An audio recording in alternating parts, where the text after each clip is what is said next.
Waduh, melek.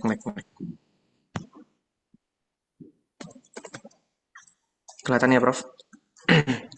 Iya kelihatan. Ya, di permodelan ini AI itu yang tadi, Prof. Kita kan bicara tentang 4 pilar itu yang saya angkat. Sebenarnya pilarnya banyak, Prof. Cuman biar lebih Mana pilarnya? enggak, maksudnya pilarnya itu yang 4 pilar itu yang kita bicarakan tentang efektivitas, efisiensi, terus apa namanya transparansi dan accountability. Mm-mm. Itu kan pilarnya sebenarnya banyak, tapi saya ambil 4 aja untuk memperkecil skopnya. Nah, Mm-mm. efektivitas sama efisiensi sebenarnya di orchestration layer ini itu adalah bagiannya AI, Prof. Di Mm. bagian ini. Nah, nanti di apa namanya di data layer ini si local data source dia bikin embedding models ke vector database, Ya, terus ya, kemudian saya saya ini. saya nggak masalah dengan problem Oke. dengan model kamu, tapi saya pengen gambar yang high levelnya mana? Yang kamu ada 4 pilar tadi, ada nggak? Oh, nggak ada sih Prof. Ini saya jelasin gini aja sih. Dari bagian teknis hasil dan result saya jelasin di orchestration layer Ya, ya nggak apa-apa. penyelesaian pilar. Saya nggak akan komplain dengan yang kamu buat, tapi kan saya komplainkan itu pola berpikirnya gitu kan. Bukan komplain kan, saya tanyakan gitu ya. Jadi harus ada di depan.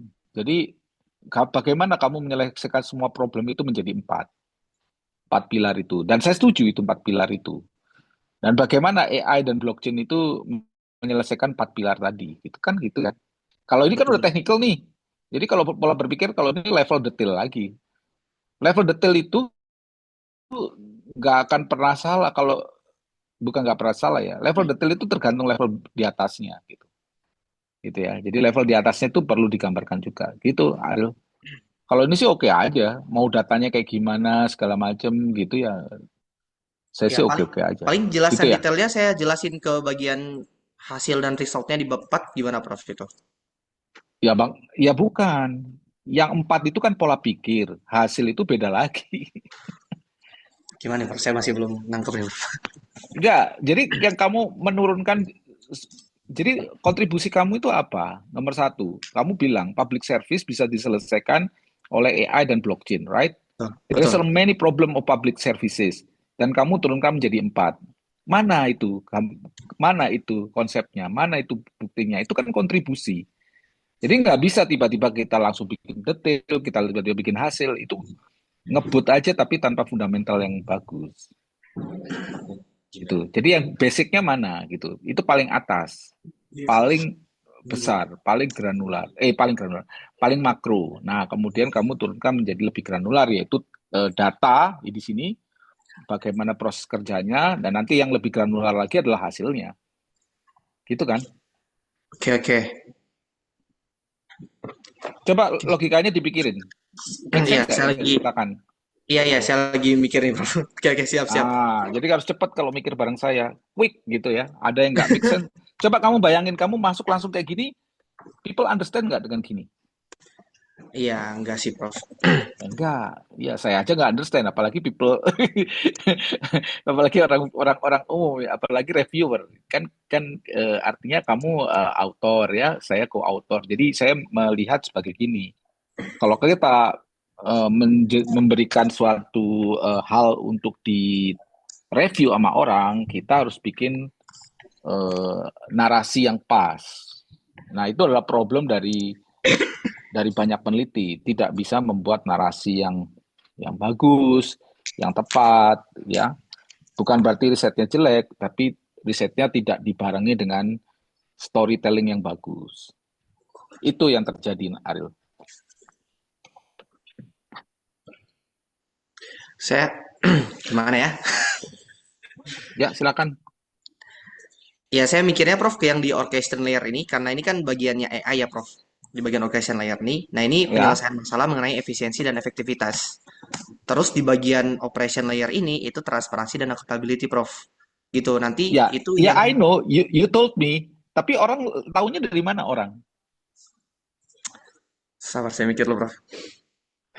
Silakan. Logikanya diatur dulu, ya. Kamu bilang sama saya berulang-ulang, ini efisiensi, ini efektivitas, ini transparansi, ini akuntabilitas. Saya tahu karena kamu bilang ke saya, ya. Tapi orang lain melihat gambar ini tahu nggak? Coba teman-teman yang lain, nggak usah saya lah. Orang teman-teman kamu lihat gambar ini, yang kamu maksud ngerti nggak? Gitu loh pertanyaan saya. Kalau kamu ngerti berarti kamu udah, kalau teman-teman kamu ngerti berarti kamu udah cerita sama teman kamu berulang-ulang. Tapi kan reviewer nggak. Reviewer itu blank page ya. Nggak ada apa-apa. Di pemikiran nggak ada bias, nggak ada asumsi. Apa yang ditulis itu fakta. Jadi kalau reviewer melihat paper kamu, dia nggak ada semacam eh, saya harus tahu apa. Enggak. Bagaimana kamu menceritakan sehingga saya tahu. Itu loh pola pikirnya.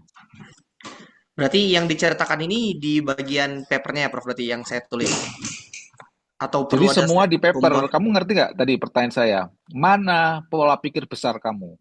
Yang kamu bilang ada 4 itu ada di mana? Ya, itu Ada udah saya. public service, ada itu, ada di mana itu? Dan bagaimana AI kombinasi dengan blockchain ke situ ada di mana? Itu yang saya tanya. Ya itu saya jelasin sih Prof di paper saya, tapi dalam bentuk narasi. Ya, ya, ya, ya narasi. Kamu percaya narasi kamu bagus? Jadi maksudnya gimana Prof? Berarti harus buat gambar, propose gambar lagi atau bagaimana? Ya, ya silakan dipikirkan. Jadi menurut saya ini kurang cukup, ya. Jadi kalau mau bikin gambar lagi silakan, ya. Makanya kalau jadi jadi gini loh. Ini buat yang lain juga. Kamu kan melakukan riset semuanya ini. Pasti ada di bias di kamu bahwa kamu udah ngerti ngelotok banget di kepala. Terus kamu bilang ke orang, anyone who don't understand or don't know about the subject, terus datang. Saya tuh punya gini gini gini gini gini gini gini ini. Oke lah. Nah, oke, kamu ceritakan dengan gambar-gambar gini, kamu jelaskan, oh iya iya orang ngerti. Nah, itu kan artinya kamu menceritakan, kamu bikin orang ngerti itu mostly by verbal, right? Kamu ngomong tadi verbal. If you are writing those verbal information, are you sure ya that your information is right or apakah benar, apakah diterima dengan benar? Ya, jadi cara cara menerima dengan benar paling mudah ya simple graphic visualization, very easy. Itu caranya. Tapi kamu nggak boleh nanya, Pak, saya harus gini nggak? Kamu berpikir sendiri, gitu ya. Oke Prof, Halo? siap. Limiting, limiting. Ya, silakan. Jadi Siap. gitu pola pikirnya. Jadi di kalian sendiri membuat suatu apa counter terhadap itu saya, terhadap pertanyaan saya. Ya, Sip. oke, Terima kasih Prof. next. Ya, silakan next. Ya, next siapa? Ya, Edward, silakan. Suara kamu nggak Oh ada, ya, maaf, Edward. lupa nyalain. Ya, ya, silakan. Jadi Pak, sebelumnya mau memaparkan lagi untuk riset saya terkait Mm-mm, framework AI dalam jurnalism. Nah, mm-mm, minggu lalu saya sudah diberikan tugas oleh Prof dan Pak Alfian juga untuk mm-mm. membuat mencari paper referensi framework kan Prof. Sekalian mencoba untuk membuat frameworknya Ya, berdasarkan referensi. ya, Izin share screen juga Prof. ya, Apakah sudah terlihat? ya,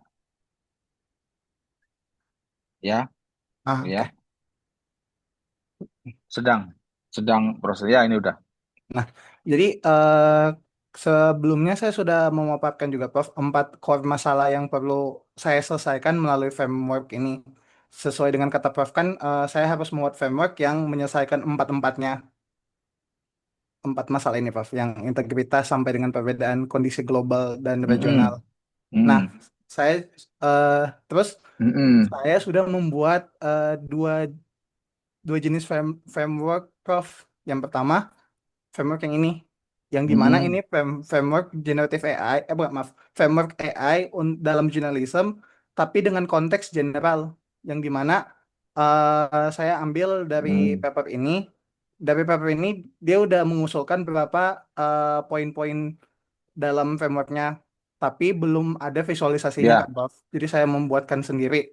Di mm, dalam framework itu ada prinsip mm, dasarnya, paduan implementasinya, mekanisme evaluasi. Kemudian dari framework ini mm, saya sudah nge-breakdown setiap mm, poin-poinnya. Karena yang saya mm, baca untuk pembuatan framework kan setiap poin-poin ini bakal kita jelaskan kan Prof dalam papernya nanti. Mm-mm. Nah, Jadi, terus, jadi gini, sorry, sorry. Jadi ya, saya potong dulu ya. Jadi nah, kan kamu memproduksi framework. ya, Jadi Prof. riset kamu itu adalah apa? SLR SLM, SLM, Prof. dan SLR dan review gitu ya. Ya, SLM review, Tapi Prof. prinsip dasar itu udah ada. Eh, eh, Mekanisme evaluasi. Nah, prinsip dasar eh, artinya apa? Kita Oh, pengen AI memenuhi value itu gitu kan ya. iya, Prof. Benar, Prof. Nah, kemudian panduan implementasi apa? Technical ini eh, technical kalau panduan kan artinya kurang. Jadi gini loh. Ini nggak salah ya, tapi kalau kita bikin framework yang critical itu bukan ngomongnya bukan panduan. Kalau panduan kan kamu harus begini gitu ya. Oh iya, Ya, bahasanya jadi nggak boleh itu begitu, Prof. nggak, maksudnya kurang oke. Coba gambarin tadi, Oh iya, maaf. bilangin. Ini, Prof.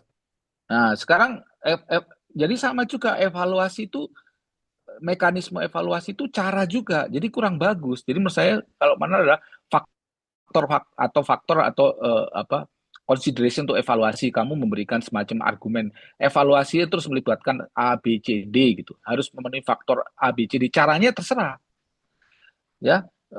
Implementasi juga, implementasi menurut saya juga, saya nggak melihat hal yang lebih luas lagi gitu loh. Kalau tapi yang atas prinsip dasar transparansi, akuntabilitas, inclusivity dan fairness, oke lah. Bagaimana jurnalisme itu butuh itu ya. Nah, tapi ada satu hal yang hilang, lokal konteks yang kamu bilang tadi, yang nomor nomor ini, nomor Nah, nomor satu, nomor dua yang nomor 4, ini. Prof, yang lokal Ah, konteks. nah, Nah, kenapa nggak isinya empat ini aja? Atau ya oke, gitu ya. transformasi profesional dan organisasi ya. Ya, kenapa? Ya oke lah, kita kan bilang ya, ini kamu punya satu model yang tadi, terus kamu model kedua mana? Nah, itu Prof, pertimbangan saya di model kedua ini masih dalam pertimbangan, Prof. Kenapa? Karena ini frameworknya itu lebih spesifik dan kontekstual, Prof. Nah, Nah, kebetulan ini kan proses. ini proses, Prof, itu. Kalau Nah, jadi kamu kebetulan itu. kamu harus decide sekarang, kamu mau proses atau kamu mau the whole idea how to integrate AI to journalism. Sebenarnya menurut saya proses itu one of part of the whole idea gitu. Ada isinya tentang challenge of local ethics and local value, ada tentang prinsip-prinsip AI, ada tentang proses. Nah, itu lebih make sense. Jadi itu yang saya bilang create satu hal yang menurut menurut kamu itu adalah representatif. Kalau sekarang kamu pikirkan satu ini, satunya kurang bagus karena isinya panduan atau technical, satunya proses yang kenapa nggak digabungkan? Kenapa harus berbeda-beda? Gitu pertanyaan saya. Oh, boleh digabung gitu, Prof? Aku baru tahu Lah kalau bisa justru kan, digabung. loh lah kamu kenapa nggak komunikasi dengan saya? Maksudnya apa berarti kamu ada framework terus kamu tiru bulat-bulat gitu maksudnya? Enggak, Prof. Apakah Ini gitu? cuman jadi paper Nah, acuan iya, aja. artinya kalau kamu nggak bulat-bulat tiru, berarti kan kamu membuat, ya kan? Oh iya, Prof. Pertanyaan saya, apakah kamu membuat dari nol atau kamu mengambil bagian ini, kita ambil bagian sana, kita ambil yang mana? Kamu buat dari nol atau gimana? Yang kedua sih, Prof. Jadi Nah, ya digabungkan jadi, iya sih. ya betul. Kalau membuat ke kedua, ya itu yang ditunggu. Mau gimana bentuk yang keduanya itu? Apakah Hmm, sudah ada? Belum ada sih, Prof. Paling itu Lah kan ini, ditambahkan. ini kan udah lama. Jadi, Iya sih, Prof. jadi jangan terjebak sama hal-hal. Jadi harus tahu batasnya, gitu ya. Hmm. Coba yang nomor satu. Kalau ini proses, oke lah. Proses is a part of the whole idea. Nah, ini make sense gak? Jadi kamu harus kritis gitu. Masa mekanisme aja dimasukin, bukannya nggak boleh, tapi apakah nanti kalau kamu jadikan paper itu cukup berbobot? Coba kamu bayangkan, Edward. Sebenarnya sih kurang sih, Prof. Soalnya kan Iya, jadi kamu benar. aim high ya, jangan aim low. Karena kalau mekanisme saja sih, orang nggak perlu baca paper akademik, orang cukup baca tanya ChatGPT. Iya, Prof. Jadi kayak gitu Edward ya. 那 nah, Jadi 对 eh, eh, Dalam waktu seminggu bisa nggak bikin frameworknya? Bisa, Prof. Bisa diusahakan. Eh, Pasti ini bisa sih. Harus pasti bisa. bisa. Harus bisa, Prof. Ya, bukan. Ya, jadi harus kalau harus diskusi dengan pemilihan kan kalau kalau kalau model atau framework itu kan harus ada ini ya, ada part-part yang pentingnya gitu, yang mana yang penting yang kamu masukkan dan ada reason kenapa, misalkan prinsip dasar kenapa masuk ya karena itu penting ya, ya. Tapi yang lain saya rasa mungkin penting, tapi cara cara menyampaikannya mekanisme evaluasi evaluasi penting, tapi aspek untuk evaluasi apa ya, implementasi juga penting apa harus dikonsiderasi. Jadi bukan panduan namanya, Ya baik, ya. Prof. Nanti dicoba diulik lagi untuk 1 minggu ini, Prof. Ya, Siap, Prof. oke ya. Gitu, Edward. Ada lagi yang disampaikan, Edward? Cukup, Prof. Makasih banyak, Prof. Oke, silakan. Ya, next. Yang lain, rekan-rekan, apakah ada? Mangga. Saya Ya, suaranya ini, Eko siapa ini? Halo? Barusan siapa? Prof. Ya. Jadi saya udah melakukan semua metodologi researchnya, terus saya juga udah bikin frameworknya, tapi di sini tuh saya frameworknya lebih ke alur prosesnya, Prof, karena emang riset saya ini lebih ke gimana sih prosesnya. Seperti itu. Mm-mm. Ya, Izin terus? share Ya, screen ya, Prof. Nah, saya tuh ya. bingungnya, takutnya ini terlalu kompleks, jadi bingung harus di-define lebih lebih kompaknya itu, Prof. Mm-mm. Sebentar. Nih. Ah, gitu. 1,3. Gara-gara kerja di dia.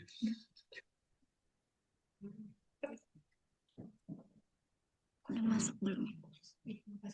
Nah, ini bentuknya lebih ke prosesnya gimana sih, Prof? Ini bentuk yang mau saya propose dan mau saya masukin ke paper saya.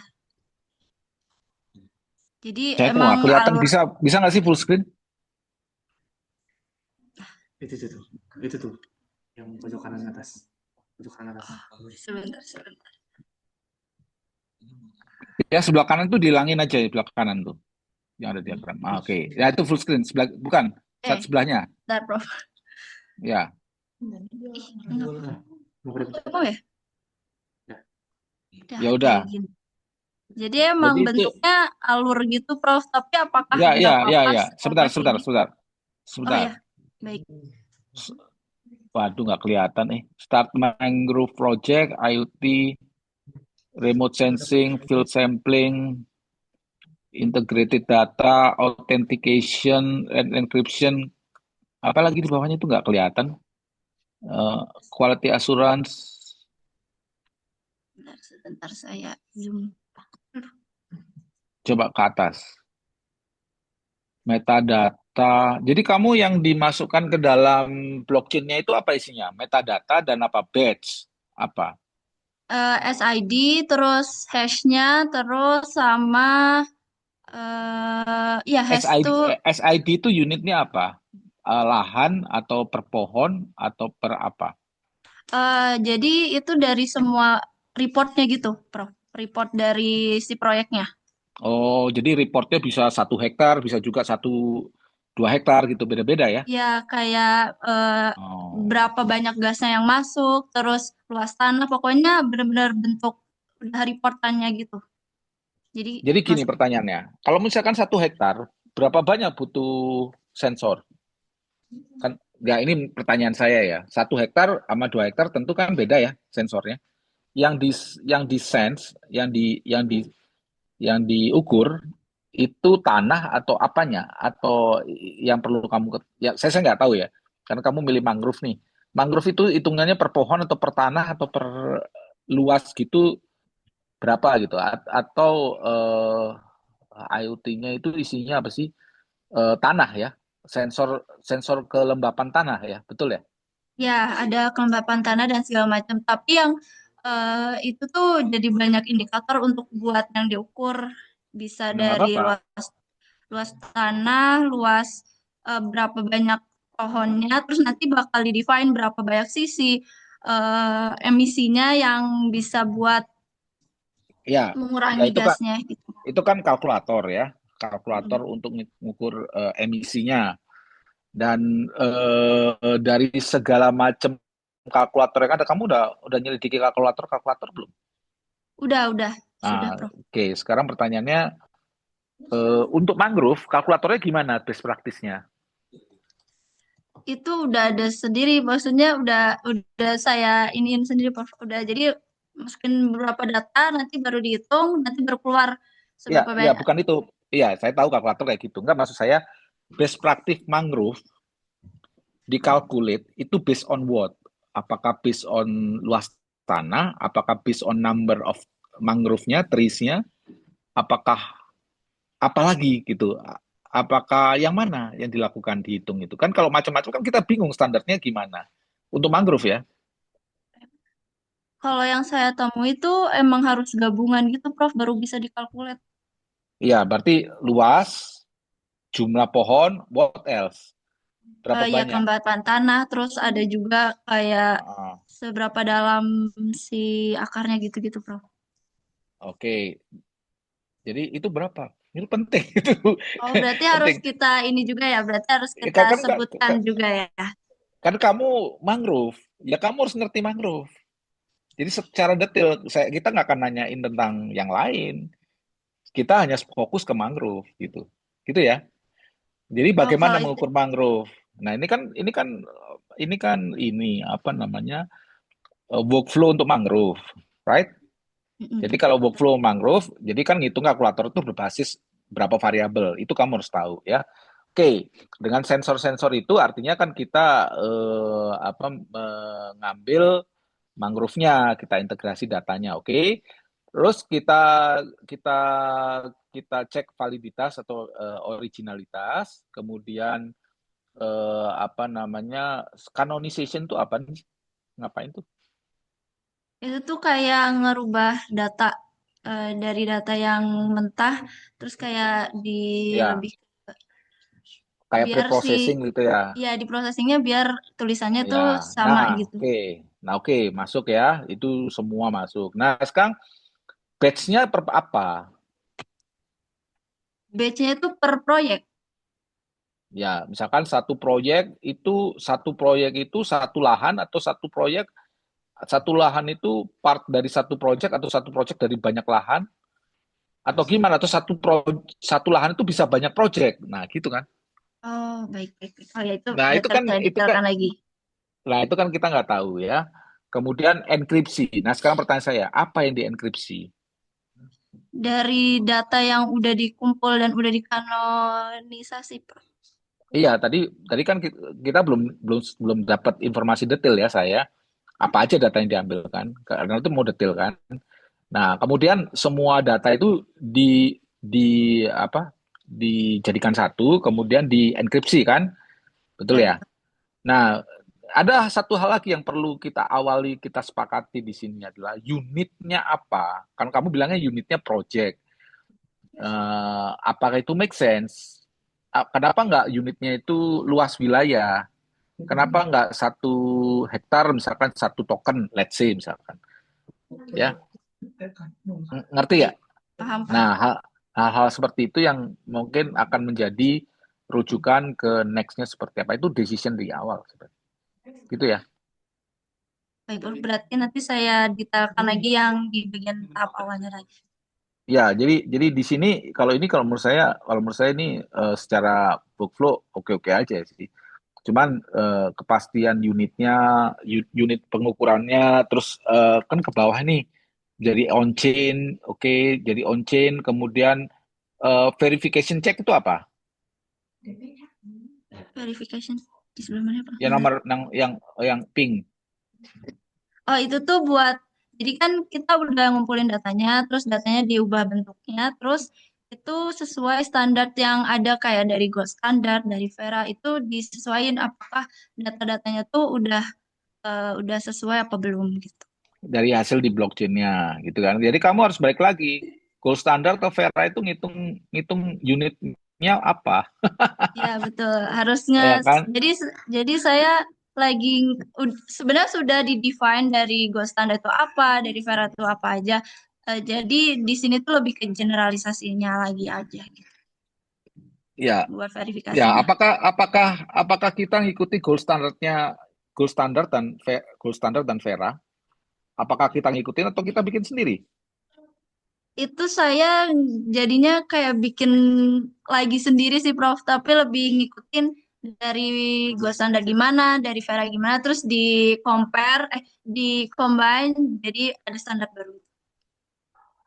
Ya, ya itu berarti kita perlu diskusi lagi nanti lebih detail lagi apa bedanya punya kamu, luaran kamu dengan gold standard dengan Vera gitu kan? Betul. Berarti kamu harus memberikan warna berbeda ini, bukan apa satu proses berbeda ya dari warna ungu apa pink ini ya, kalau nggak salah ini pink ya sama biru ya. Berarti kan ini pink sama biru itu eh, validasi kan, Iya betul nggak? betul, betul Nah berarti validasi ke. ini proses validasi. Kalau yang sebelumnya proses data input, terus yang ada immutable transaction, tamper proof itu kan kayak kayak sifat yang apa perlu dituliskan dalam proses. Baik baik. Ngerti? Nah, Noted terus Prof. kemudian complete metadata, on-chain, complete audit trail. Nah, jadi kan jadi kan ini kayak nyampur ya, ada proses, ada audit. Jadi kamu mungkin proses aja, audit aja, gitu kan? Atau mungkin kamu gambarkan di atasnya ini proses, terus kalau audit diturunkan lagi, kalau ini audit, gitu kan? Jadi ada dari proses pengumpulan, dari proses pengambilan data, penulisan dalam blockchain, part of penulisan itu kamu kasih panah ke bawah, baru itu proses audit, gitu. Jadi nggak nyampur. Jadi Oh, baik. clear, ini proses penulisan. Nah, sekarang pertanyaan saya, selain proses penulisan, kemudian proses audit trail, ya, traceability, ada proses apa lagi? Cuman sampai di audit sih Prof, nggak nyampe Ya, berarti, nanti berarti, ya, apa?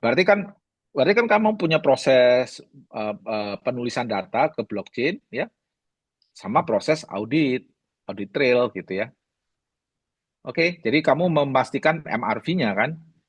Betul. Nah, jadi kamu nggak ada proses tokenisasi atau ekonominya, gitu kan? Ya betul. Cuman Ya nyampe udah, audit aja. Jadi lebih ya baik dipisah silakan. ya Prof. Bukan Ya kalau menurut saya sih, sejalur proses gitu. ya lihat kayak gini kamu aja bingung tadi ngapain ada di sini. Jangan bukan berarti semuanya ditaruh dalam satu bagan gitu. Oh ya baik. Untuk detailnya yang tadi di awal tuh berarti nanti berarti lebih diceritakan di narasi aja ya Prof. Bu nggak saya ya kenapa harus narasi? Kenapa nggak tabel? Kenapa nggak visualisasi? Ya terserah lah. Kalau narasi kamu bagus ya silakan. Kalau kamu percaya narasi kamu bagus. Berarti disarankannya kalau nggak tabel atau nggak nanti di narasi Bukan ya Prof. gitu, bukan Gimana? bukan gitu. Kamu pikir sendiri ya. Oh ya baik Prof. Ya, oke silakan. Oke, makasih Prof. Sekian dari Ya, saya. silakan. Ya, next. Siapa nextnya? Ada lagi, teman-teman? Ini dimatiin nih, share screen-nya.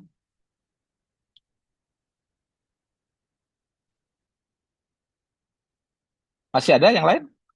Apa cukup hari ini? Saya Pak, Ya, silakan Anissa. Ini nggak bisa. saya Oke, silakan. Silakan Anissa. bentar Pak. Saya tuh agak bingung di penulisannya Pak. Karena ini kan Mm-mm. yang baru ditulis tuh masih yang hasil metodologi itu ya Pak. Tapi ini kayak Mm-mm. banyak banget gitu Pak. Karena kan kemarin itu variabel yang disclosure-nya itu kan ada 3 ya Pak. Ada 3 Saya yang nggak ngerti, dipilih. saya lupa lagi. Nggak, maksudnya Yang ini Pak, maksudnya metodologi banyak banget tuh apa? Kenapa metodologi bisa ini banyak Pak. banget? Jadi kan pertama itu apa namanya? Nggak, sekarang gini pertanyaan saya. Menganalisis. Ada gambarnya nggak metodologi? Oh, ini. Ya, suka lihat. Coba Di lihat. bagian Coba disclosure. diperbesar. Coba Oh, diperbesar. Nah, oke, data anotasi. Nah, itu kan data anotasi ESG labeling just for SR. Apa sih just for SR?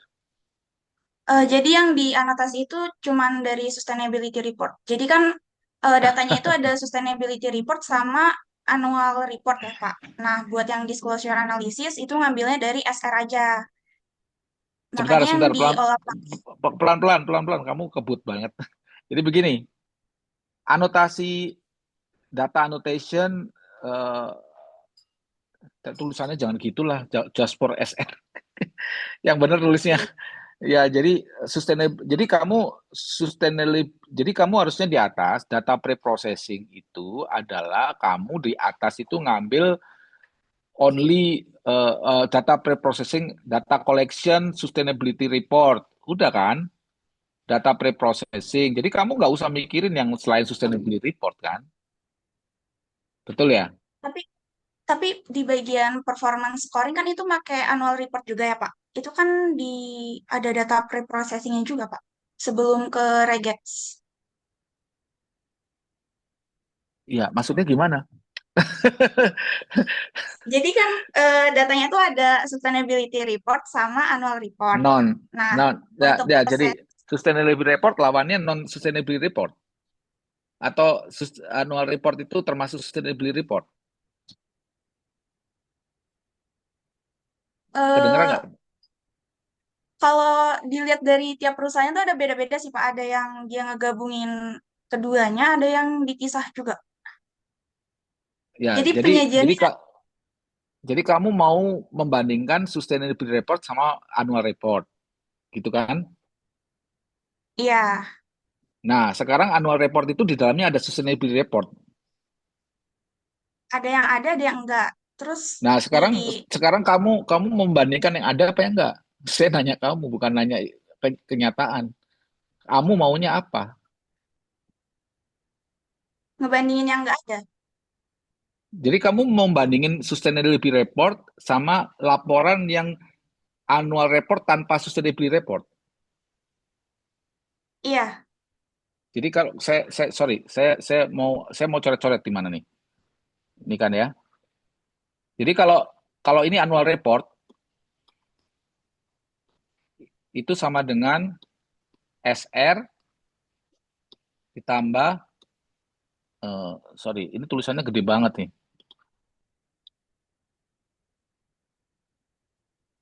Ini nih ya. Saya tulis gini ya. Annual report sama dengan SR sustainability report ditambah non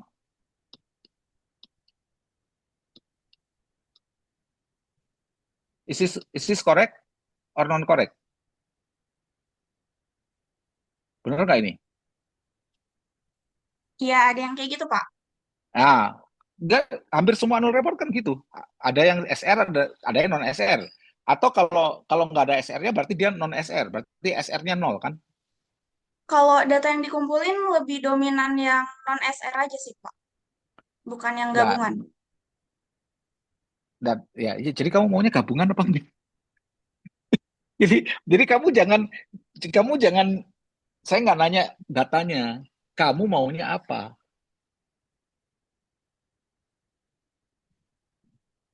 Ngerti nggak mas saya? Atau nggak ngerti? Kamu mau gini ya? Kamu nanti mau ini perbandingan ya? Kamu mau perbandingan, sorry, saya hapus nih.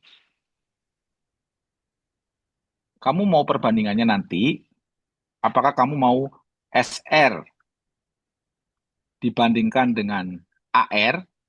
You understand this one? Ya, Atau kamu mau banding SR dibanding dengan non SR? Ini yang pertanyaannya. Kamu mau yang mana? SR dibanding non SR. Kenapa nggak SR dibanding AR? Nah, itu pertanyaan saya. Kenapa gimana, Pak? Kenapa nggak SR dibanding AR? Kenapa SR dibanding non SR? Ngerti nggak Kan maksud saya? AR-nya itu yang non SR kan, Pak? Hah? AR-nya Kamu itu yang non SR. Eh, AR itu isinya SR dan non SR, right? Ada report yang sustainable, ada report yang tidak memperhatikan sustainable. Betul nggak itu? iya. Ada satu perusahaan yang isinya AR-nya nggak ada sustainable reportnya semua, berarti SR-nya nol. Ya, ngerti ya? Nah, berarti kalau SR dibagi AR, berarti kan dia SR-nya kalau dia misalkan ambillah AR-nya apa value-nya ini apa? Value-nya nih, angka atau apa value-nya? SR itu apa? Value atau apa? Dia teks gitu yang diambil. Iya, iya, tapi kan harus dikuantifikasi, harus dijadikan Iya. satu something gitu kan. Nah, Iya, ini jadi kayaknya angka. kita, jadi Anissa ini kayaknya nggak ngeh ini maksud saya ini. Belum nangkep, Pak. Jadi kalau kamu nggak nangkep, kamu sepanjang jalan itu kamu akan bingung nanya terus ke saya. Dan hasilnya akan nulisnya kayak gini nih, pusing ya. Jadi kan kalau kamu lihat di gambar itu ada data collection, oke? Kamu ambil semua laporan, terus kamu lakukan data preprocessing. Apa itu data processing? Di situ itu ada, kan datanya itu PDF, jadi diekstrak dulu ke teks, Mm-mm. terus cleaning, terus juga Ke- segmentasi, a- Apa itu cleaning? dibersihin dari kayak bentuk tabel, terus eh, apa namanya, disetarain juga gitu Pak penulisannya, Ya, ya, kayak dari terus awal. setelah itu Terus disegmentasi. apa itu segmentasi? Di segmen tuh kayak dicacah perkecil gitu karena dibatasi Nah, menyesuaikan sekarang sama. sekarang bagian kamu membandingkan mana annual report, mana assess sustainability report ada di mana? Jadi sustainability report itu kan dipakainya di bagian disclosure analysis ini Pak untuk ngelihat yang narasi keberlanjutannya. Nah, Ya, tapi buat sustainability report masuk datanya dari mana? di sini Pak. Jadi kan setelah data preprocessing Enggak, data collection dianotasi tuh, gitu kan ya berarti kamu nggak jelasin lagi. Data collection tuh hanya SR aja atau AR? SR dan AR. Eh, berarti berarti kalau SR dan AR kamu nggak peduli non SR dong? Kamu nggak peduli Iya, non SR, nggak penting kan? Lah kenapa tadi ngomong non SR jadi bukan non SR? Jadi pola pikir itu kamu kalau bicara itu harus memikirkan gitu ya. Kalau kamu ngomong non SR berarti ada aspek namanya non SR. Jadi saya bikin rumus kayak gini. Ya, sekarang kalau kita hilangkan, nah ini coba ya kita hilangkan ya. Berarti kita punya SR dan AR. Nah, sekarang pertanyaan saya yang lebih basic lagi. SR dan AR itu berhubungan apa enggak? di Apakah perhitungannya ah, atau gimana Mas hubungan? ya di realitas, bukan perhitungan, perhitungan urusan lain. Oh, berhubungan. Ya, hubungannya apa? Karena tadi itu sih Pak, ada data perusahaan yang dia AR-nya itu udah meliputi si SR-nya juga. Berarti berarti ber- berarti kan gini. SR itu adalah himpunan bagian dari AR gitu kan? Iya, Ah, gitu dong ngomong yang jelas. Jadi SR hubungan bagian dari AR. Betul ya ini ya? Jadi kalau ada SR hubungan bagian dari AR, maka kamu bisa ngitung SR per AR. Jadi nanti rasio SR dari AR gitu kan? Is that true? iya. Nah, apakah ini representatif terhadap semua perusahaan, laporan perusahaan ini? Apakah semua laporan perusahaan itu SR itu merupakan bagian dari AR? Kalau dari yang diambil itu beda Pak. Jadi ada yang terpisah gitu Pak, SR dan AR-nya. Tapi ada yang dia tuh SR-nya itu bagian dari AR-nya gitu Pak. Kalau SR berbeda dari AR, maksudnya gimana? emang ada dua output yang berbeda gitu loh Pak di report mereka. Nah, ya terus kamu bingung kayak kan itu atau nggak bingung? Enggak, justru enggak bingungnya karena emangnya udah terpisah sih. Ya, ya tapi saya kan nggak meneliti ya. Jadi gimana menghubungkan dengan SR yang terhubung dengan AR dengan SR yang terpisah dengan AR? Apa kata umumnya untuk mewakili itu semua? Ada yang ini, ada yang ini, tapi intinya apa dari dua itu? Kan saya nggak tahu. Apa kamu makan nanti membuat dua rumus atau gimana? Sebentar Pak, coba dijelasin, aku jelasin dulu dari awal. Jadi kan yang disclosure analysis ini kan ngelihat narasi keberlanjutannya itu dari SR ya Pak. Nah, si Enggak, performance bukan itu pertanyaan saya. Pertanyaan saya itu basicnya dari awal dulu, hubungan SR dengan AR dulu. Saya nggak butuh tekniknya. Kalau kamu nggak menjawab ini, tekniknya saya nggak mau tahu. Ngerti nggak maksud saya? Karena itu berpengaruh nanti dari kamu menulis. Kamu bilang ada begini, ada begini. Berarti kalau ada dua skenario, berarti kamu punya dua rumus dong. Itu logikanya kayak gitu. Tapi kalau kamu ngomongin teknis sudah berbeda dari konsep besarnya, maka kita nggak sepakat gitu bahwa ada satu hal yang harus kita sepakati. Ada SR yang bagian dari AR, ada SR yang terpisah dari AR, tapi kita merepresentasikan semuanya itu sebenarnya apa gitu. Meskipun laporan yang terpisah kan bisa aja dia bagian, misalkan. Atau meskipun dia bagian, bisa aja dia terpisah. Jadi kita menganggap SR dan AR itu terpisah apa? Enggak. Kalaupun terpisah, kenapa kita harus membandingkan SR dengan AR seperti yang kamu ceritakan tadi? Ngerti ya mas saya? Oke, silakan. Jadi itu PR yang harus kamu buat. Nah, sekarang kamu bicara teknis.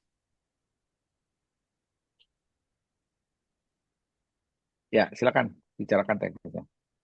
Nah, jadi kalau secara teknis itu kan tadi yang narasi keberlanjutannya itu dilihat dari sustainability report, Pak, yang Hmm, diolah pakai Dilbert, terus hmm, diklasifikasikan berdasarkan dimensi ESG-nya. Nanti itu hmm, dihasilkan skor Z disclosure-nya.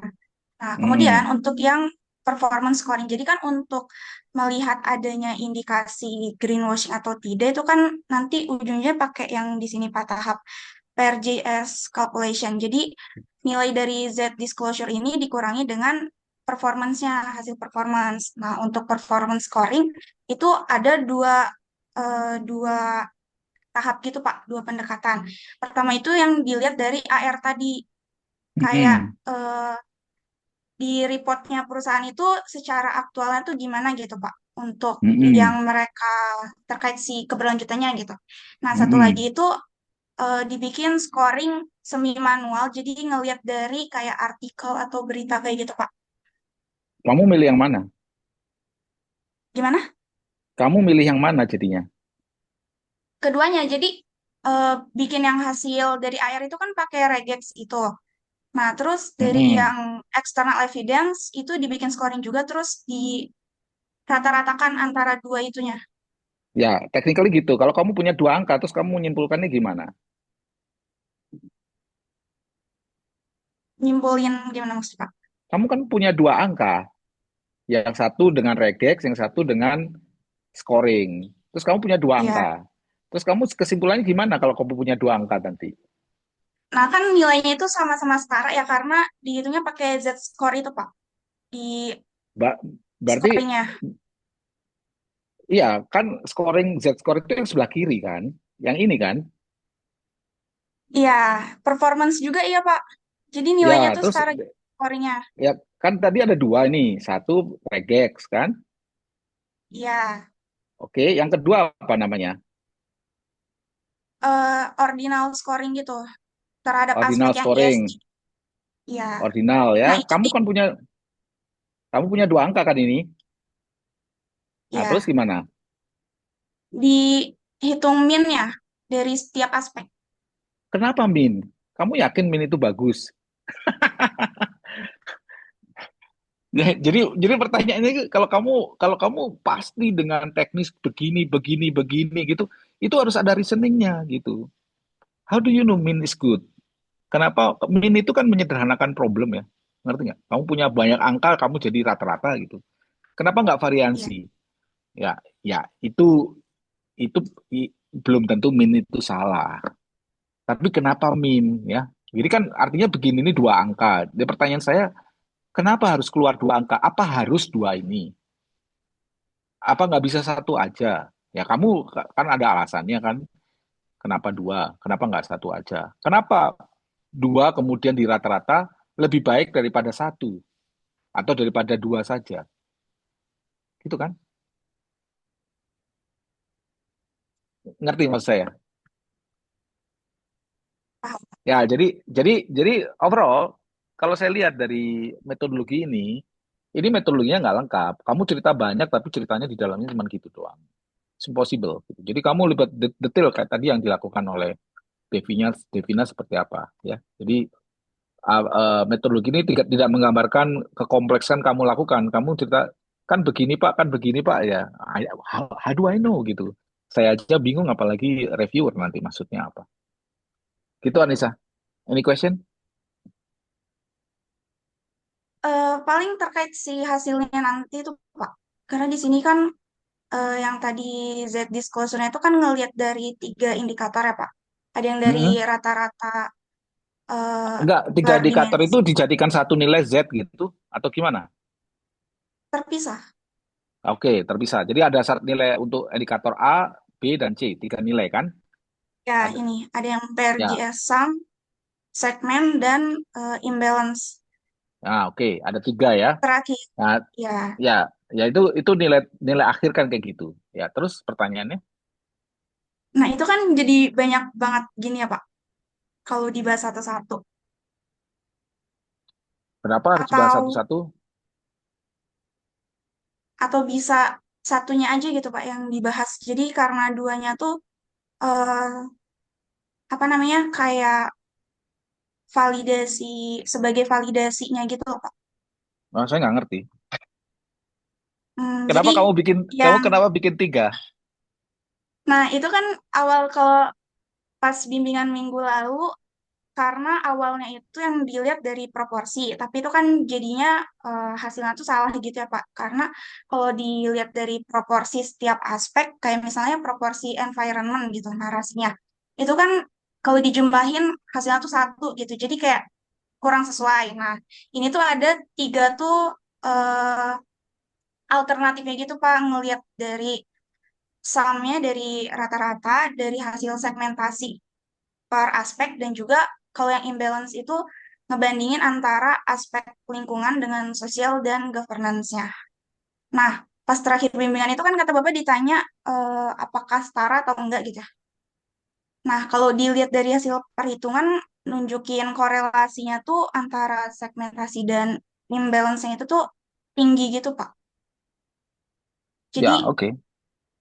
kalau cuman hasil pembahasannya penjelasan utamanya itu di hasil yang segmentasi ini, kira-kira itu cukup atau lebih baik tetap dijelasin ketiganya gitu ya, Pak? Saya nggak bisa komentar. Saya nggak ngerti. Jadi kamu harus jadi gini loh, prinsipnya. Kamu membuat angka, ya. Terus kamu bingung, apakah perlu ditampilkan semua? Ya nggak perlu semua, tapi konklusinya ada di sana, gitu ya. Dan kamu harus punya alasan kuat kenapa tiga-tiganya harus dimasukkan, gitu. Kalau duanya nggak penting ya udah satu aja. Artinya kan kamu bikin matriks, kamu ngeluarin produksi angka, apakah angka itu reliable? That's the question. Jadi prepare kamu itu selesainya bukan hasilnya begini, bukan. Bagaimana menunjukkan bahwa angka ini reliable across different em, industri. Itu yang paling penting. Orang nggak peduli itu angkanya 5, 10, nggak peduli namanya apa. Orang cuma peduli bahwa kamu melakukan riset ini dengan benar, membentuk angka ini dengan benar, dengan bertanggung jawab, dengan komprehensif, dengan rigid, dengan memperhatikan banyak faktor. Kemudian angka itu bisa diaplikasikan ke semua industri, ya. Jadi apakah mau tampil tiga, apakah detail, apakah itu mah not too important ya. Jadi Anissa punya masalah dengan menyepelekan orang itu ngerti problem kamu. Jadi importance of your problem itu perlu di state berulang-ulang bahwa saya perlu ini, saya perlu ini, saya perlu ini. Dan itu tidak saya lihat dari bagaimana cara Anissa menjelaskan eh, ceritanya. Karena kalau kamu nggak bisa bercerita, saya akan meragukan kemampuan kamu nulis. Nanti tulisannya akan berantakan lagi kemana-mana, lompatnya nggak jelas gitu. Mana yang penting nggak dipentingkan, mana yang nggak penting dipentingkan gitu. Gitu ya. Ya, ya itu aja sih dari saya. Itu Anissa. Still confused? Oke. Masih bingung? Eh, lumayan. Ya, harusnya kamu masih bingung karena memang kamu membingungkan. Jadi ini harus masih bingung kamu. Ya, Iya, Pak. oke, sip, itu aja ya. Iya, makasih, Pak. Yuk, ya next. Siapa lagi? Ada lagi yang lain? Sudah Saya selesai? Ya, Aji mau silakan. report. Ya, sebentar. Ini langsung share screen aja yang kemarin. mm-mm. Ini anaknya ya, saya udah bukan. Oke, oke Pak. Jadi ada sedikit perubahan. Ternyata kemarin itu kan formatnya ACM dan sebenarnya Mm-mm. saya udah konfirmasi lagi sama pihak penyelenggaranya itu format yang dipakai itu Atlantis Press. Nah, jadi tapi kurang lebih Oh, masih sama Pak di Atlantis itu Scopus nggak? ya Scopus Pak Are you di sure? conference-nya. Kamu make sure lagi ya. Apakah Atlantis itu Scopus? Karena Oke. ada Atlantis yang nggak Scopus. Kalau ACM pasti Scopus. Gitu ya. Hmm, oke, saya confirm lagi Pak yang Ya. Atlantis. Mm-mm. Oke, tapi Ya, kurang lebih ini masih kan dia kan ada perubahan dari ACM ke Atlantis. Berarti kan ada penyesuaian juga. Karena kalau nggak IEEE, saya itu selalu scrutinize. Kalau IEEE saya sih tutup hmm, mata, pasti Scopus karena kita punya experience banyak. Tapi Atlantis seingat saya pernah kejadian saya juga dia tidak Scopus. Jadi make sure itu ya. hmm, Tapi bukan baik Pak. semua Nanti Atlantis saya tidak konfirm lagi ke Scopus. pihaknya. Ya, ya silakan. Oke, jadi kemarin itu terkait tiga hal utamanya Pak. Yang pertama Hmm, tentang purely hmm. konseptual. Nah, saya udah address di sini dan saya sedikit ubah di metode di research flow-nya karena sebenarnya itu saya udah bikin frameworknya dulu sebelum interview. Nah, Siapa baru yang ngomong di purely interview konseptual? dari Ini, yang Andri kirim. oh ini dari saya. Bentar. Iya, Pak. Oke, Yang, ya silakan. ya, yang ini, Pak. Ya Purely silakan konseptual. silakan. Nah, jadi udah sedikit di restrukturisasi untuk flow-nya. Jadi bikin model, habis itu udah divalidasi sama expert. Jadi apa istilah walkthrough Hmm, dengan expert modelnya kayak gini hmm, dan isinya di hmm, refine sama expert juga dibantu. Nah, jadi itu untuk hmm, menjawab nomor satu. Kemudian yang nomor dua itu terkait assumes high technical maturity itu udah saya mention di discussion. Jadi asumsi dari hmm, model ini adalah organisasinya tuh udah paham terkait agentic AI. Dan juga hmm. yang ketiga nih terkait data dan bias sebagai challenge-nya ini udah diadres juga. Jadi masih butuh yang namanya domain expert untuk memvalidasi datanya tuh apakah bias atau enggak, terus konteks Modelnya dan juga fit. Ah, sih. bukan hanya data, Ya, modelnya juga ya. Karena kan iya betul. eh, kalau modelnya salah kan ya bias juga gitu ya. Hmm. Oke. Mungkin berarti modelnya ini juga adjust sama perusahaannya. Iya. Oke, nah mungkin itu aja Pak. Untuk yang lain, mungkin yang lebih Mm-mm. teknis itu terkait yang Pak Dodi dikasih catatan, tapi saya menemukan kalau misalnya Pak Dodi itu terdaftar Pak dalam prodi MBTI juga. Iya, tapi dia tuh Coba tanya ke Bu Ina deh. Kalau nggak salah dia itu prodinya Magister Management. Nah, tapi saya kan nggak tahu, ya. Kalau terdaftar mah pasti terdaftar aja Oke, baik. sebagai pengajar gitu. Tapi base-nya dia bukan MBTI. Setahu saya ya, silakan aja ditanyakan. Oke, baik. Dan yang terakhir mungkin terkait pseudocode, di komentar Pandri sebelumnya tuh, apakah ada alternatif dari pseudocode?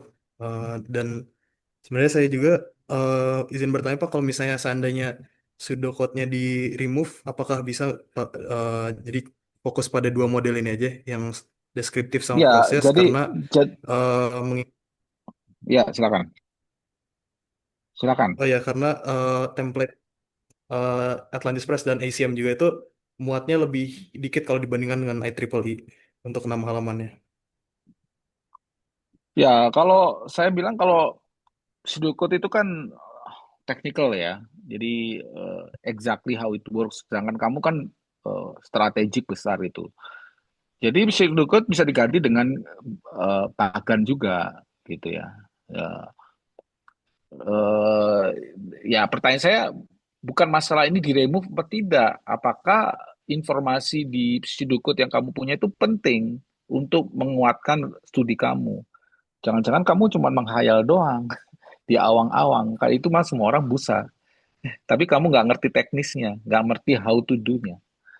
Jadi konsiderasi itu bukan masalah ini cukup atau tidak cukup gitu. Kalau tidak cukup ya berarti kan itu adalah konsekuensi kamu milih ini gitu loh.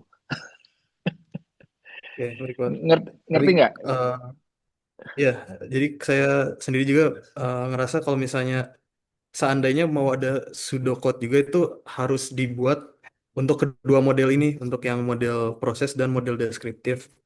Sementara Tapi ya kan pasti kan akan kalau memakan banyak kan waktu. model model masing-masing itu kan pertanyaan saya kenapa kamu bikin pseudocode? Bukannya mereka self explanatory. Jadi Oh, pseudocode iya kamu itu juga sebenarnya Pak. ngapain? Enggak, sebenarnya pseudocode itu ngapain? Saya mau nanya. Eh, karena apa lebih biar teknis sih Pak. Tapi kalau misalnya Tapi nggak isi diperlukan, bukan masalah bukan masalah biar teknis, wah itu masalah banget. Setiap kali ada kita bikin something itu kan harus ada value editnya, ya. Jadi pseudocode hmm, itu apa value editnya terhadap eh, misalkan proses ini gitu? Ada nggak? sebenarnya minim Nggak. sih Pak, karena udah dijelasin di ininya, Ah, penjelasan oke. modelnya. Nah sekarang pertanyaan saya gini, apakah dari penjelasan kamu orang bisa baca itu gambar itu? Misalkan figur 3, Agentic AI Drive Change Reinforcement Prosesual. Kenapa namanya prosesual? Prosesual Eh, itu apa sih? karena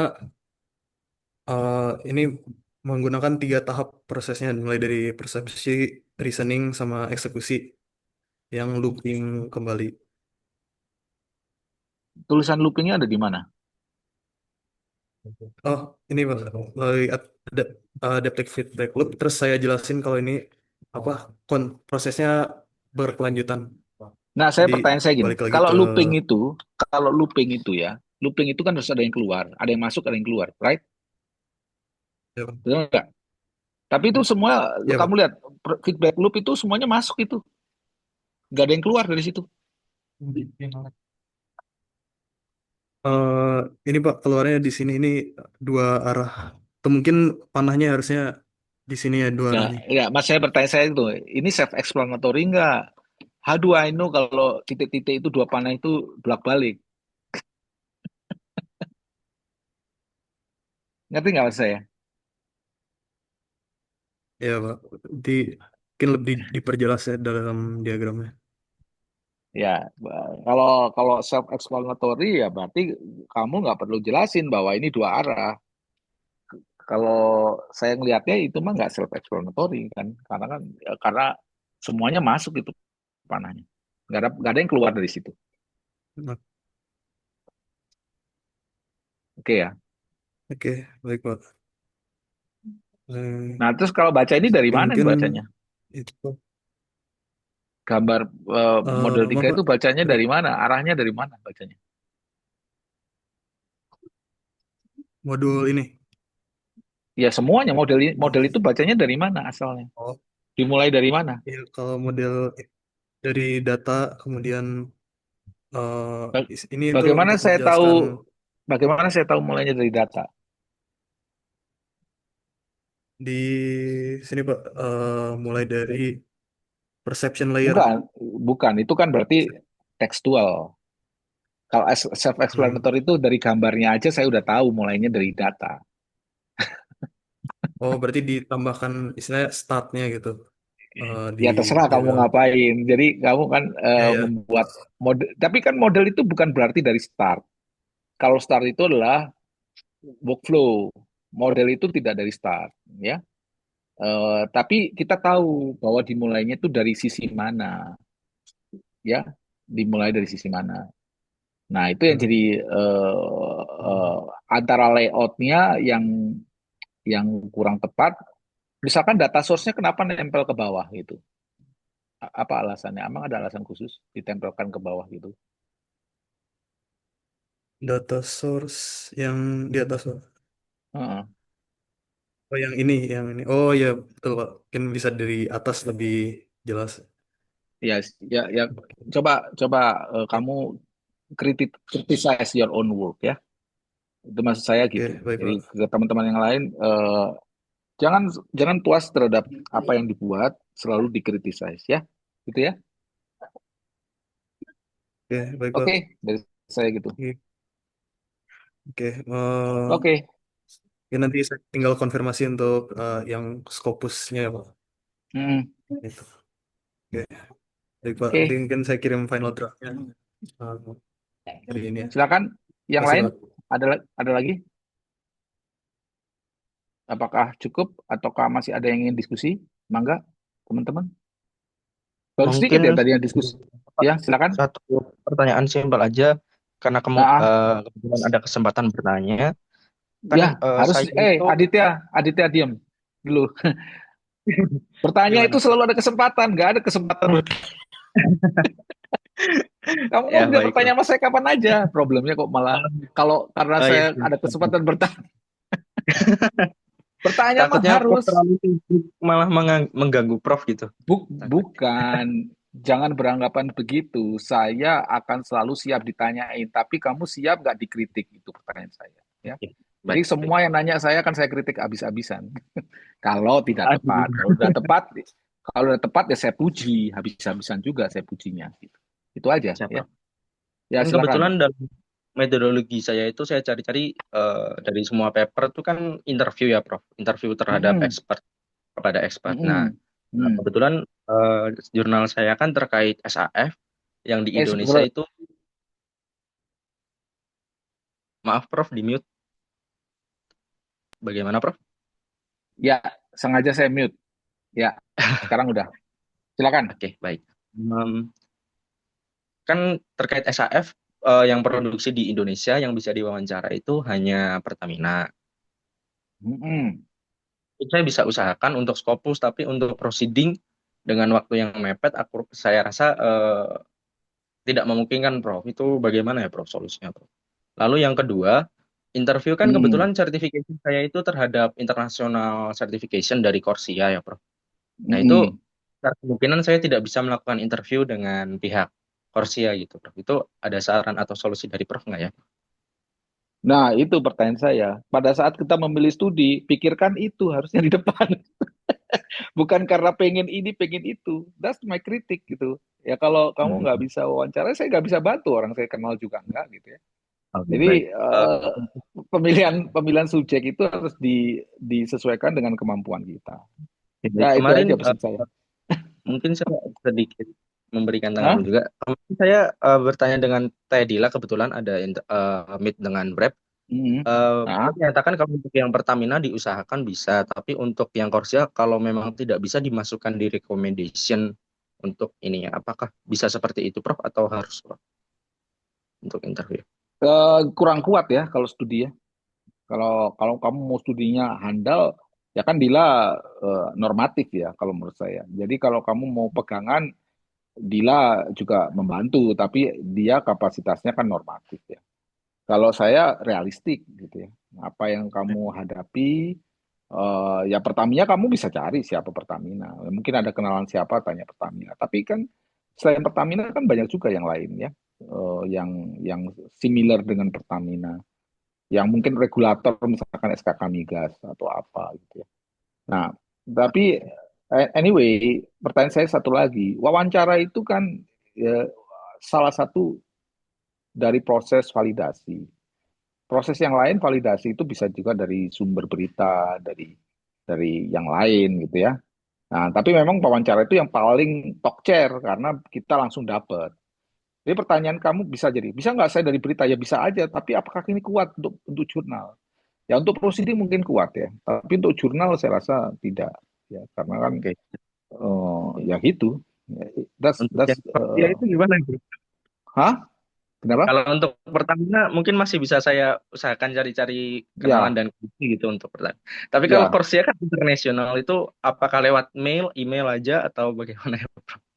Saya agak bingung. Atau dari data mereka di website cukup atau bagaimana, bro? Ya ada dua cara. Kalau kamu berhasil mengkontak mereka lewat mail dan mereka mau wawancara, kamu bagus papernya. Tapi kalau nggak mampu, ya paper kamu kredibilitasnya turun. That's only it, gitu. Ya. Oke, baik, bro. Jadi kalau kamu Terima kasih. pakai dokumen segala macam ya jelas kurang dibandingkan apa namanya. Apakah ada yang lain? Apakah harus mereka, gitu kan? Itu juga kan? Oke, oke, coba nanti Betul saya, nggak? ya, baik, bro. Nanti Nah, saya jadi usahakan. jadi dari awal itu kan saya udah cerita ya ke Aditya. I don't understand your subject nomor satu ya. Nah, kamu mau itu karena urgensinya besar. Jadi riset itu is not only about urgency ya, it's only about publication. Ya, publication itu bisa bagus karena didorong oleh kita tahu stakeholdernya dengan tepat. Saya kira kamu udah tahu, makanya saya oke gitu. Ternyata problemnya kamu juga nggak tahu, nggak kenal. Jadi saya juga bingung kalau ditanyakan kayak gitu. Gitu ya, Aditya. Oke, baik. Baik, bro. Terima kasih ya, bro. Nanti saya Ya, usahakan oke. untuk lebih. Silakan. Oke. Sip. Next, ada lagi yang bertanya? Alvan, ada pertanyaan nggak? Cukup? Enggak, Prof. Oke ya. Kamu udah submit ya? Iya, Prof. Kemarin sudah submit hari Oke. Jumat. Ya, silakan. Eh Nicoleta ada pertanyaan? Nicoleta, ada nggak? Belum ada, Prof. Oh, belum ada. Kamu udah submit juga atau belum? Belum ya? Belum, Prof. Oke, kamu apa problemnya sampai mana? Saya sekarang masih di bab 3, tapi Prof. Oke, silakan. Pak Was, oke. Saya sisa testing sih Prof kemarin coba remix tapi masih stuck gitu. Dan besok hari ini kayak mau ke Pak Hmm, Heri untuk sampaikan use case diagram dan propose hmm, blockchain modelnya Prof. oke, oke, silakan. Mufli, gimana? Makasih Prof. Ya, ya, ya. Mufli, Halo Prof, izin Prof mau share screen hmm, terkait silakan. bisnis blockchain. Ya, kamu udah selesai semuanya? Masih bab 3 selesainya Prof. Ini kan lagi nyusun bab 4-nya. Iya. Bentar Prof, izin share screen-nya Prof. Hmm. Apakah sudah kelihatan Prof? Sedang proses. Ya, ya. Terus apa pertanyaan? Oke, di sini saya sudah buat proses CBD. CBD proses, jadi CBD itu compliant by design, di mana Hmm, stakeholdernya itu ada 5. hmm, Taxpayer seller, taxpayer buyer, tax authority treasurer, dan auditor. hmm, Nah, di mana itu saya kelompokkan ada 5 fase. Lima fase. hmm, Fase pertama itu ada setup, yang kedua issue and acknowledge. Ketiga itu ada pay and link, yang keempat ada reconcile and report, dan yang kelima ada monitor and audit. Nah, dari masing-masing setup itu CBD proses ini punya step masing-masing, dan di mana saya menggambarkannya itu di sini gitu. hmm, Nah, di sini ada terdapat on-chain dan off-chain, di mana yang perlu tiap proses Mm-mm. dilakukan ada on-chain dan off-chainnya. Nah, Mm-mm. yang pertama itu sesuai alur, jadi L1 ke L2 sampai seterusnya ke L14. Gimana ini Mm-mm. berdasarkan prosesnya yang saya dapat tuh dari undang-undang ini juga, Prof. Jadi saya Ya, mencoba untuk melengkapi semua itu dan di sini semua terdapat data-data dokumen yang perlu dimasukkan. ya, ya. Jadi yang di atas itulah bisnis proses dari SOP, yang di bawah itulah blockchainable business process, gitu kan intinya? Ya, Prof. Ya, oke, Nah, that's cool. Terus, di sini maka dari itu untuk data yang diperlukan di aplikasi tentunya ini sesuai dengan stakeholdernya masing-masing, di mana seller hmm, data yang di bagian aplikasinya. Terus ya, di sini terdapat share supervisor ledger timeline. Jadi di mana dia hmm, mereka bisa cuman mengakses apa namanya time transactionnya, Prof. Jadi hmm.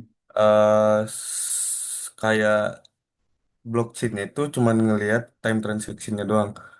Kecuali auditor, auditor tuh bisa ngelihat data-data tersebut, tapi setelah ini L13 itu sendiri adalah supervisor and Nggak, request. oke, oke, oke. Sekarang pertanyaan saya bukan gitu. Kamu detail ya tadi ya. Saya oke. Oke. Jadi gimana, gimana kita tahu bahwa semua bisa lihat transaksi doang dan hanya auditor yang bisa lihat semua? Itu dari mana tahunya? Ini Prof, jadi ada keterbatasannya sendiri. Jadi ini kan taxpayer. Nah di blockchainnya sendiri itu cuman ada bagian Oh, oke, di gambar situ ya. ya Bisa Prof. mengakses itu. Iya Prof. Nah, kalau bisa mengakses itu, kenapa gambarnya ke bawah? Kenapa nggak ke atas panahnya? Gambarnya ke atas gimana Prof? Maksudnya? Panahnya dari share supervised ledger timeline itu, panahnya ke bawah apa ke atas itu? Eh, ke bawah Prof. Apa artinya ke bawah? Ke Eh, bawah itu artinya menulis jadi atau gimana? ini sih Prof, jadi alur datanya ini ke bawah. Kenapa alur data kan datanya di bawah? Oh, itu menulis itu artinya. Ini artinya menurun ke bawah, jadi yang bisa diakses Iya, menurun itu apa artinya, menulis atau membaca? Kan pertanyaan saya gitu. menulis atau membaca. Nah, kan kamu blockchain itu ditulis dan dibaca kan? Iya Prof. Nah, kamu itu panah ke bawah itu menulis atau membaca? Lebih tepatnya menulis Prof. Menulis. Ya. Jadi Jadi jadi kalau kamu tadi bilang, "Ah, ini hanya bisa mengakses ini," itu artinya membaca. Itu bukan menulis. Atau kamu oke. pengen ini cuma bisa menulis ini, atau Iya. dia bisa menulis atau membaca sih? Sebenarnya yang Untuk membacanya belum sih Prof. Aku belum tambahin.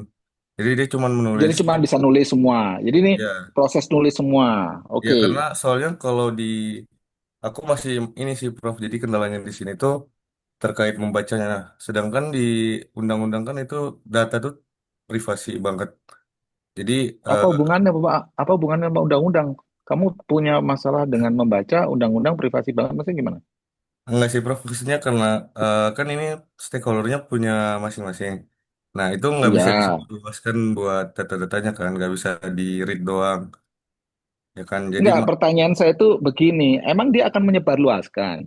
Kan tujuannya dia untuk mengkonfirmasi keaslian, mengkonfirmasi originalitas itu kan, bukan untuk menyebarkan kan? iya sih Prof. Nah, jadi jangan dicampur adukkan ke isi kepalanya. Jadi bingung kamu sendiri. Saya yang mendengarkan juga bingung, sih maksudnya ngapain gitu.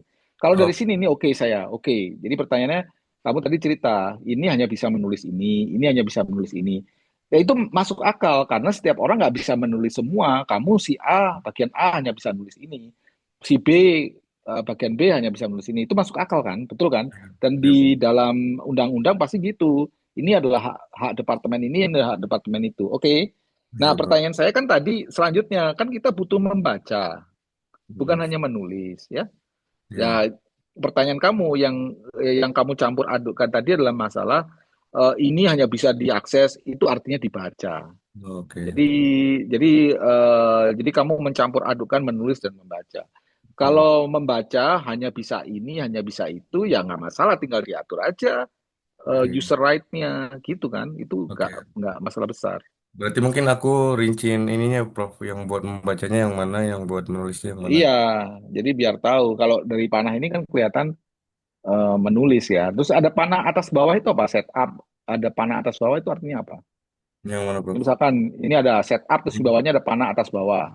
Nah ya, ini proses stepnya itu Nah, mengikuti fase-fase 5 ini. Jadi fase dalam CBD itu ada ya 5. ya ini ada 5. Terus di Nah, bawahnya ada prosesnya. ya prosesnya itu meliputi ini, Bro. Oh iya iya tahu. Nggak maksudnya saya nggak ngelihat ke atas lagi. Kamu balik Jadi lagi ke bawah. sama kayak sama aja sih, Prof. Jadi lebih rincinya aja. Jadi setup tuh Bukan bukan nggak boleh gitu. gimana, Prof? Bukan masalah lebih rinci. Panah kedua dua panah itu artinya apa? Panah atas bawah itu. Kayak kaitannya berdua sih. Iya artinya apa? Kayak data Kayak view-nya aja sih, Prof. ya nggak bisa kan cuman kayak kayak itu harus ada artinya. Oke. Kayak bukan kayak siapa sih, Prof? Jadi berkaitan atas bawah ini berkaitannya. Jadi CBD proses itu berkaitan sama fasenya 5 fase ini. Tapi Kalau untuk kalau fase fase itu kan jelas itu setup, kemudian setelah face up, next process issue and acknowledge kan jelas kan. Terus yang panah di bawahnya itu yang ada dua panah atas bawah itu artinya apa? That's my question. Saya nggak nanya atasnya, saya nanya panahnya. Ngerti maksud saya? ya, Prof. Nah, itu harus diartikan ya. Panah Iya. atas bawah artinya apa? Atau panah artinya apa? Kalau di atas itu jelas. Habis ini ke sini itu jelas. Ya. Oke. Uh, dari setup, issue and acknowledge, issue and acknowledge ke pay and link gitu ya. Terus ke bawah kan artinya dari setup apa kalau nggak dikasih panah apa artinya? Eh, Misalkan setup langsung L1, L2, L3. Bisa nggak kayak gitu? sebenarnya enggak sih, Prof. Jadi Kenapa nggak bisa? harus emang dikasih panah. Mungkin panahnya bukan timbal balik, jadi panahnya turun ke bawah aja, Prof. Apa artinya panah kelun ke bawah? Jadi setup itu berdasarkan proses stepnya ini ada 14 kan, Prof. Kalau berdasarkan panahnya ke atas dong. Oh, ke atas ya, Prof, berarti. Ya, jadi kamu pikirin tuh kayak kayak kamu nggak memikirkan kan ini misalkan ini dari L1, L2, L3 itu taxpayer seller data itu kan nggak ada panahnya itu. Ya, Prof.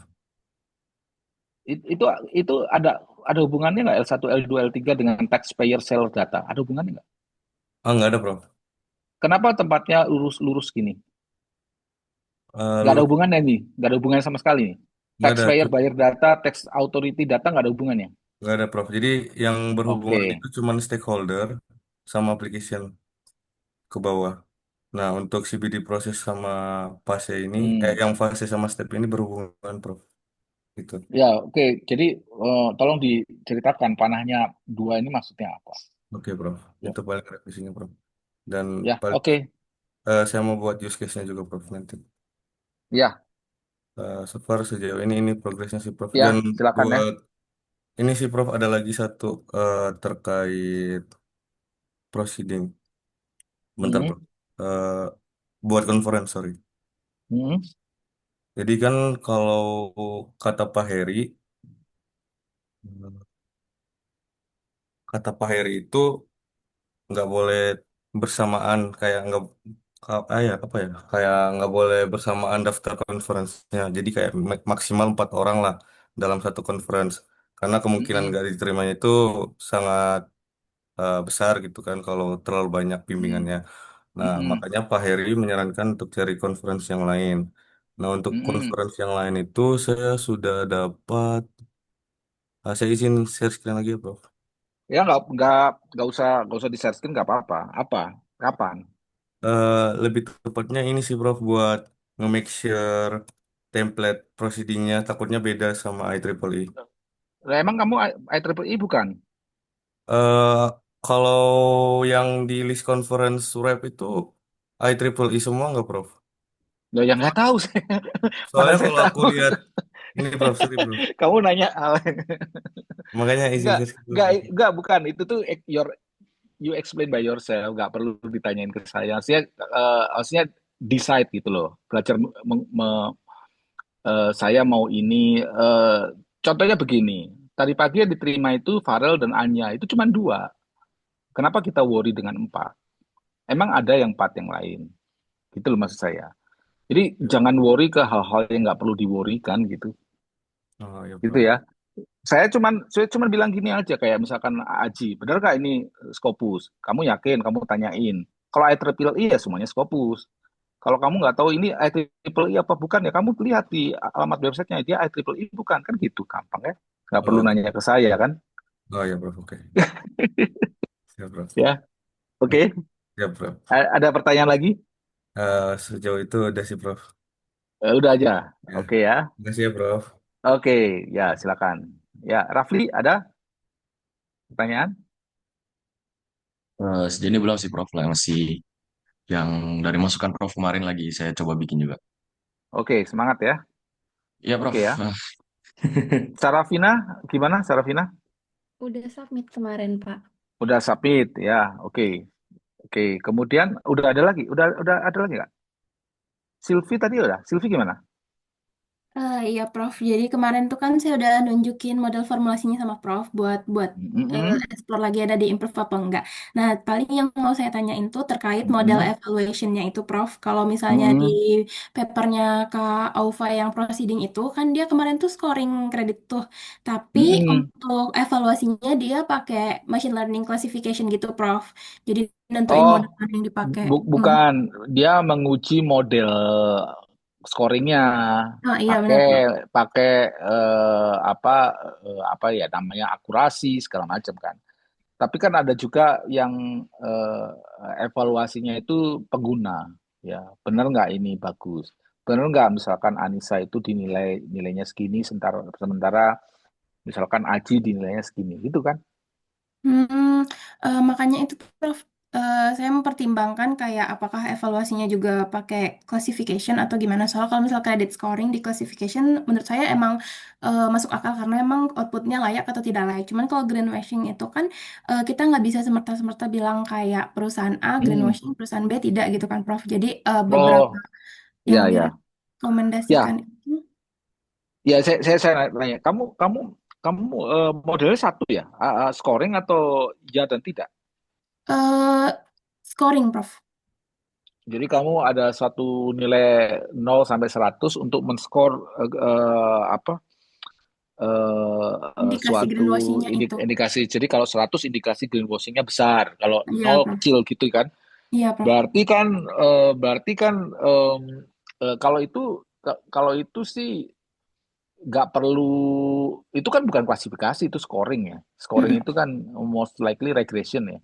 Nah, kalau regression itu em, biasanya orang kan menguji ininya, formulanya itu benar nggak eh, terdiri dari aspek-aspek yang kamu tuliskan ya. Kamu fitur A, B, C, D gitu kan. Kemudian ada bobotnya, ya kan? Mm-mm. Bobotnya ini. Nah, itu yang dinilai oleh oleh evaluator. Jadi yang mengevaluasi bukan mesin sebenarnya. Karena itu Oh, kan kamu. Kalau klasifikasi itu kan jelas ya. Klasifikasi itu jelas. Jadi klasifikasi itu kamu bikin model, kemudian modelnya itu mendeteksi kamu iya apa tidak. Jadi mesinnya itu jelas bilang ini ya, ini tidak. Terus kita tahu bahwa kalau tidak, oh, dia salah, harusnya dia iya gitu. Very easy. All automatically by machine ya. Tapi kalau regression agak sulit ya, regression ya. Gitu ya. oh Nah, berarti paling lebih. iya ya, paling misalkan ada perusahaan A terus kamu masukin terus nilainya salah. Berarti yang salah kan model kamu. Hmm. Ya kan, jadi modelnya harus disesuaikan lagi, gitu kan? Tadinya kamu bikin, jadi kan kamu sepanjang prosesnya kan kamu bikin si A dikasih bobot segini, bukan si A, variabel A dikasih bobot segini, variabel B bobot segini kan gitu kan? Terus kamu Iya, Pak. cocok-cocokin sampai yang minimum, kamu misalkan ada let's say 100 perusahaan kamu masukin, kemudian kamu kan lihat tuh, ini merepresentkan terhadap semua nggak, bener nggak gitu kan? Ya kan? Nah itu Hmm. yang mengevaluasi ya orang gitu. Oh, jadi lebih kayak expert validation juga berarti, Prof. Untuk lihat kayak Iya, apakah aspeknya itu yang dipakai benar gitu kan, Prof. bukan hanya aspeknya, tapi bobotnya bener nggak? Baik, Prof. Sehingga bener nanti perusahaan A greenwashingnya lebih besar dari perusahaan B, bener gitu. Dan misalkan A, B, C, A lebih dekat ke B, lebih jauh ke C, gitu ya. A, B lebih dekat ke A, B jauh ke C, kan gitu kan? Kalau nilai kan gitu kan? Iya, Prof. Benar. Nah, gitu. Itu mah eh, expert. Kamu coba diskusi sama AI untuk model regresi seperti itu. Oh, oke. Kalau misalnya untuk model evaluation yang lain itu, Prof, kayak misalnya yang kemarin aku nanyain ke beberapa Hmm. AI itu paling kayak ada robustness analysis. Jadi itu kan pembobotannya pertama itu kan pakai expert judgment.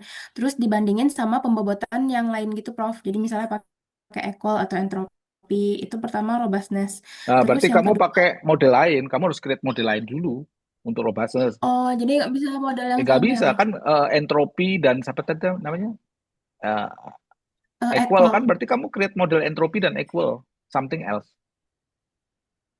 Maksudnya di pembobotannya aja, Prof. Jadi modelnya itu sama. Jadi dia kayak ngeliatin kalau nilainya tuh beneran apa ya, tetap sama walaupun pembobotannya tuh beda gitu, Prof. Kalau Dia, pembobotannya, oh ya, kalau pembobotannya beda, apakah nilainya juga bedanya nah, iya, Prof. linear dengan dengan pembobotannya, gitu ya? Iya, Prof. Ya, ya boleh itu. Itu sih menurut saya make sense itu juga.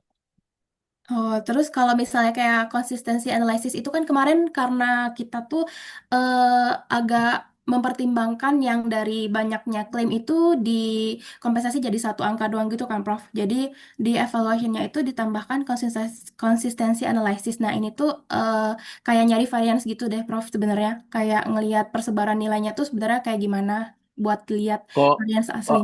apa sih konsistensi analisis? Nilai apa? Saya nggak paham. Sebenarnya itu ngelihat dari koefisien variasinya, Prof. Nah, itu tuh dia lihat dari Koefisien, rata-rata fitur ya variasi dari koefisien dari variabel gitu maksudnya. dari ini, Prof. Angka yang ada di fitur tadi. Jadi angka-angka yang kan dari klaim tuh kan banyak angkanya, Prof. Oh, Nah, jadi misalkan variabel A angkanya antara 0 sampai 10 gitu kan. mm-mm. Variabel B mungkin variansinya beda lagi gitu kan. Nah, ya, jadi untuk melihat Oh, kekayaan insight gitu, jadi kayak apakah oke. perusahaan itu tuh konsistensi nilainya bagus atau variasinya tuh gede kayak gitu. Oh, bukan. Kalau itu konsistensi antar variabel, bukan di dalam variabel.